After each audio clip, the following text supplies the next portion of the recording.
நம்பிக்கை வேணும்னு நினைப்பேன். யாரை நம்புறது? நம்மள நம்பணும். எங்கே சிக்கலாயிரும்னா, நம்ம வெளியில யார வேணா சந்தேகப்படுவோம். அது பிரச்சனை கிடையாது. ஆனா வெளியில வந்தவுடனே முதல்ல போணும்னு நெனச்சது திருச்செந்தூர் முருகன் கோவிலுக்கு தான். நெறைய பேர் என்ட்ட கேட்பாங்க. நீங்க பகுத்தறிவு பேசுறீங்க, முற்போக்கா இருக்கீங்க. அப்புறம் கோயிலுக்கு போய் சாமிலாம் கும்பிடுறீங்களே, அதெல்லாம் என்ன கதை? அப்டின்னு கேட்பாங்க. நான் ரொம்ப ஆழமா நம்புறது என்னன்னா, எப்பயும் நேர்மறையா இருக்கணும்னு நெனைப்பேன். அதேபோல ஒரு நம்பிக்கை வேணும்னு நெனைப்பேன். யார நம்புறது? நம்மள நம்பணும். எங்கே சிக்கலாயிரும்னா, நம்ம வெளியில யார வேணா சந்தேகப்படுவோம். அது பிரச்சனை கிடையாது. ஆனா நம்ம நெறைய இடத்துல சந்தேகப்படுவோம்ல. அது ரொம்ப பெரிய சிக்கல குடுத்துரும். அதனால நமக்கு மேல ஏதோ ஒரு சக்தி இருக்குன்னு வச்சுக்கிறது. அது இயற்கையோ, பிரபஞ்சமோ, அம்மா, அப்பாவோ, இல்ல ஏதோ ஒரு கடவுளின் பெயரால ஏதோ ஒரு சின்ன நம்பிக்கையோ.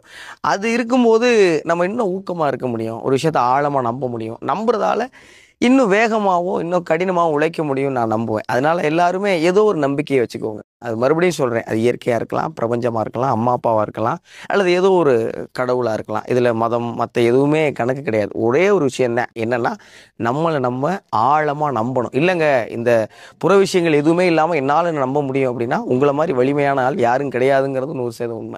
நம்புவோம். எல்லாரும் வெற்றி பெறுவோம். அப்புறம் அன்பு குடுத்துக்கிட்டே இருக்கிற எல்லாருக்கும் ரொம்ப ரொம்ப நன்றி. ஏன்னா, ஒவ்வொரு நாளும் உங்க அன்புல நான் அப்படியே திகைச்சு போய்க்கிட்டு இருக்கேன். ரொம்ப ரொம்ப நன்றி.